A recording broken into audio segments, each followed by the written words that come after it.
pamilyang banal, lari-lari. Parang hindi. Wala naman. Parang hindi karapat dapat sa standard dito. Ano lang, Talagang punong-puno sila ng... ng pare.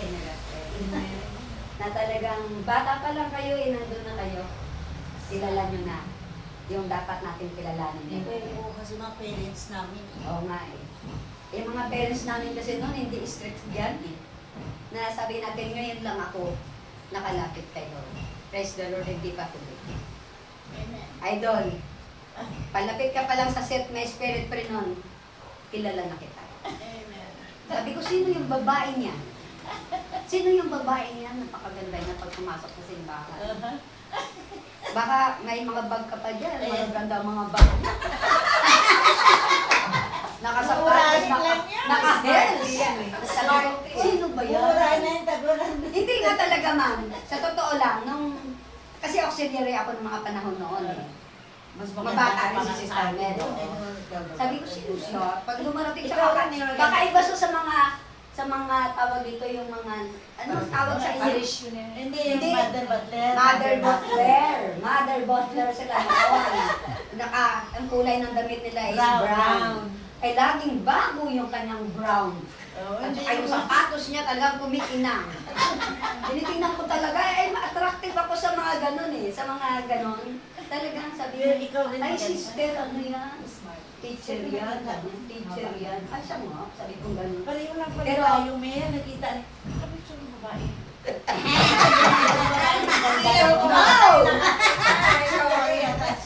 Sarah, naunahan lang kita, pero sa totoo lang. Palapit ka pa lang kanina sa sharing mo, nandun na ako sa set, kilala na kita. Kilala na kita. Kilala na kita.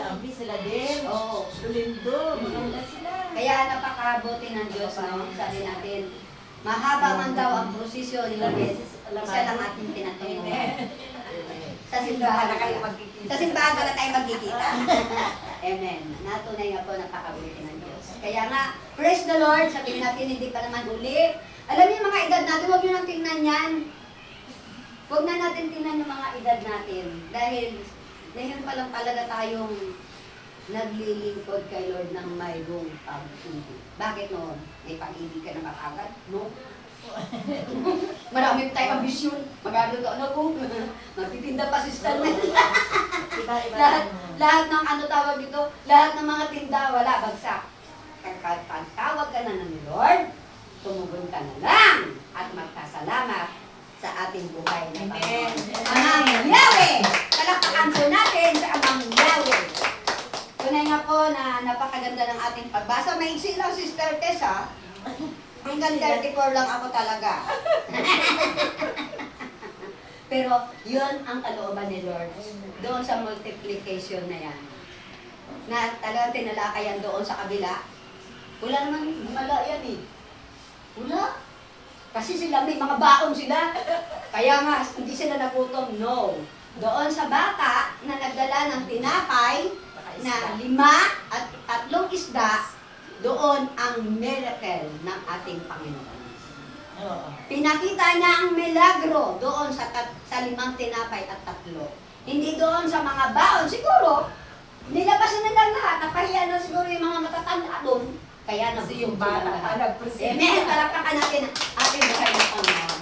Pero nung tatalakayin ko, nahabag si Jesus sa mga tao noon. Sobrang habag si Jesus kay Sister Mel noong mga panahon noon. Marami akong hinahanap, ngunit iisa lang pala ang aking hinahanap. Si Kristo. Kawawa naman ikaw yung babae niya. Kahabag-habag siya. Bakit may magagawa ba yung iyong pag-iisip? May magagawa ba yung iyong ano tawag doon? Yung maging Marta ka? Hindi makakatulong. Sabi nga ng ating Panginoon, lumapit ka lang sa akin. Ito ako, oh. O si Amang Yahweh, oh.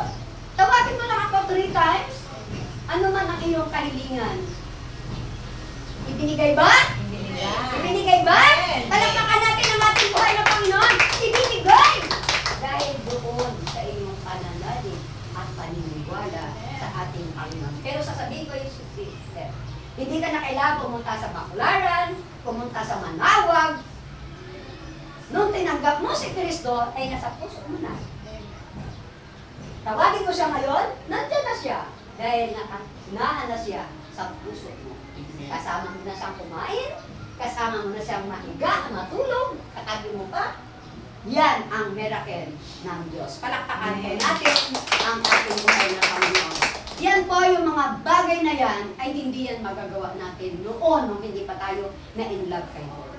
Alam mo, sabi ko nga parang utang na loob pa ni brother noon yung pag-akay sa akin sa ganitong gawain.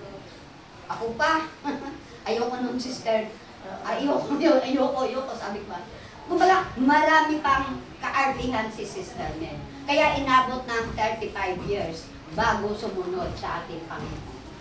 Huwag nyo nang patigasin ang ating puso. Pero dito sa tatlong ito, nakita ko ang kanilang faith sa ating Panginoon. Kaya nga, sabi nga natin, dahil sa kanilang faith, lalo nadagdagan ang aking faith. Sabi nga kanina nung napanood ko sa Facebook, isang madre, na sabi nga niya, ako'y punong-puno ng sakit at karamdaman, madre siya. Pero sabi natin, nagpapatingin naman ako sa doktor. Wala naman silang makita, wala namang ma-diagnose sa aking mga karamdaman. Yung pala, kahit na madre ka, kahit na nalilingkod ka kay Lord, kung malayo ka pa rin sa ating Panginoon, hindi ka pa rin pakikinggan. Dahil habang ikaw ay nagdarasal, habang ikaw ay humihingi, nakikinig ang Diyos. Nakikinig sa iyong hinihingi.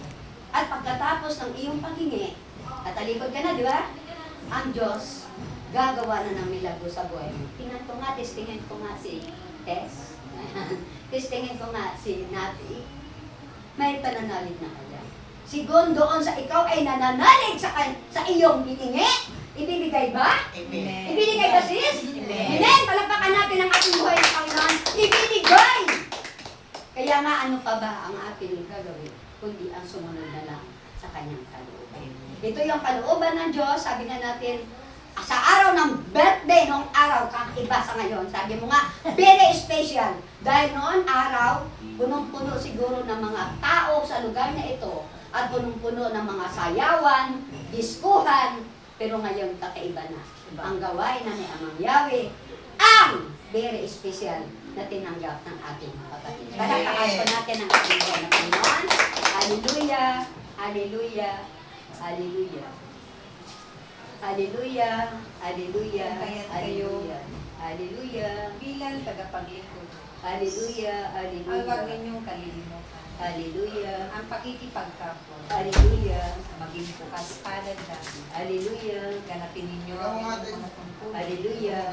ng buong pag-ibig, Hallelujah! buong kagalakan, Hallelujah! buong kababaan ng kaloob. Hallelujah! Upang masigit pa, Hallelujah! kayo'y kalugdan ng Diyos. Hallelujah! At darating Hallelujah! hanggang araw Hallelujah! ng kanya mga ganting pagpapala. Hallelujah! Upang ito ay inyong anin Hallelujah! sa mga Hallelujah! panahon. Hallelujah!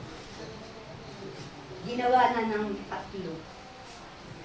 Nagkawang gawa sila. Kung maganda, kunin ko na. Dahil mayroon silang karapatang magkawang gawa dahil mayroon kaya. No! Sabi nga nila, galing din kami sa mahihirap na pamilya. Pero sabi nga natin, nung kayo'y natuto na at nagkaroon na ng mga pagpapala, isinero nyo ang blessing. Ay kung dyan ka masaya eh! Hintayin mo pang yumaman ka bago ka magbigay. No! Ngayon pala, sabi natin po, ang babaeng kapurit lang ang ibinigay sa ating Panginoon na tuwas at nagala ang ating buhay ng Panginoon. Diba? Pinasundan ka agad ang angel. Sundan mo ang babae niya. Yun ay last ano na niya, pera. Yun na lang ang kakainin niya, pero ibinigay niya.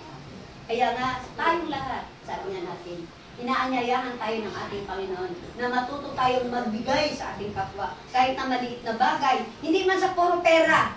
Diba, sis? Hindi lang puro pera, kahit anong bagay na masihan ng iyong kapwa ay ipagkaloob natin. Siya, gagawa ng himala si Amang Yahweh sa bawat buhay. Kaya nga, sa ating paglilingkod, no regret talaga, sa totoo lang. Kahit na medyo late na si Sister Mel na sumunod na talagang na mayroon talagang pag-ibig. Aaminin ko sa inyo ang pagsunod ko ng pagyayabang kaya. O ang gusto ko lang? No! Ngayon, iba na. Dahil sa pamilya natin tayo nakapulis. Kaawa-awa sila at kahabag-habag sila.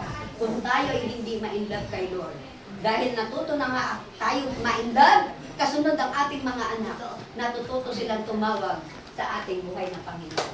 Natututo silang tumawag na iyan ang ating kayamanan na ipamana sa kanila. Ang ipakilala ang pangalan ni Amang Yahweh. Okay? Maraming salamat po. Amen. Thank you po.